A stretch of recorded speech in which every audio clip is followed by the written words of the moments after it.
আপনি যেখানে রয়েছেন বা যেখান থেকে হয়তো কথা বলছেন সেটা খুব সেন্সিটিভ কোনো জায়গা হতে পারে।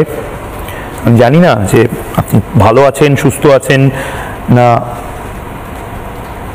বারবার হয়তো বিভিন্ন জায়গায় আপনাকে যেতে হচ্ছে, কিন্তু আশা করব আপনি যে দেশেই থাকুন, যেখানেই থাকুন, আপনি সুস্থ থাকবেন। আমার খারাপ লাগে, কারণ আপনারা একটা সময় ভারতে বহুবার এসছেন, খুব বন্ধুত্বপূর্ণ সম্পর্ক বাংলাদেশিদের সাথে ভারতীয়দের ছিল।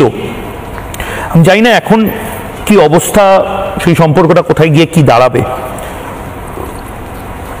কিন্তু আমাকে একটা কথা বলুন, পশ্চিমবঙ্গবাসী হিসেবে আমি জিজ্ঞেস করছি, সাংবাদিক হিসেবে নয়, বাংলার জন্য কি মারাত্মক বিপদ আসতে চলেছে? পশ্চিমবঙ্গের জন্য কি মারাত্মক বিপদ আসতে পারে? এই জঙ্গিদের দাপাদাপি যদি পশ্চিমবঙ্গের ঠিক ওপারে, শিলিগুড়ির ওপারে রংপুর, মুর্শিদাবাদ মালদার ওপারটা হচ্ছে চাঁপাইনবাবগঞ্জ, দিনাজপুরের ওপারটা রংপুর, পেট্রাপোলের ওপারটা বেনাপোল, মানে আমার বক্তব্য হচ্ছে এই জঙ্গিদের দাপাদাপি যদি বাংলাদেশের এই বর্ডারিং জায়গাগুলোতে বাড়ে, তাহলে সেটা বাংলার জন্য, পশ্চিমবঙ্গের জন্য এবং নির্দিষ্টভাবে পশ্চিমবঙ্গের মানুষের জন্য কতটা বিপজ্জনক হতে পারে? এটা অ্যালার্মিং কেন? বাংলাদেশের জঙ্গিদের উত্থান আবার শুরু হতে পারে।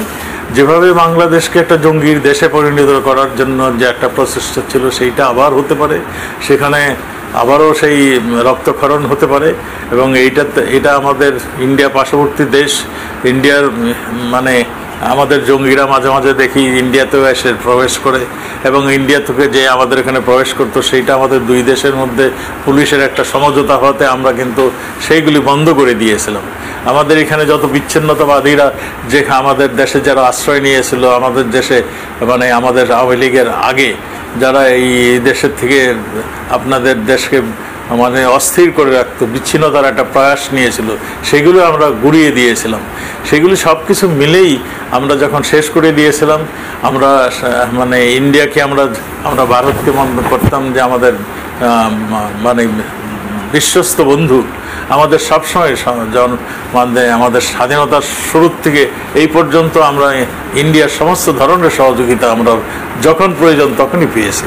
কাজেই এই জায়গায় আওয়ামী লীগকে সহযোগিতা করার জন্য ইউনূস নিশ্চয়ই ভারতের উপরে মানে তাদেরও একটা মানে লাল চক্ষু তাদের রয়েছে। সেই জন্যই সে ওই কথাটাই বলছিল, তিনি 7 সিস্টারকে ডিস্টার্ব করবে, এই চিকেন নেকে দিয়ে যাতায়াত বন্ধ করে দিবে, এগুলি সবই তো আপনারা জানেন। সেই জন্যই আমি মনে করি এটা শুধু বাংলাদেশের জন্য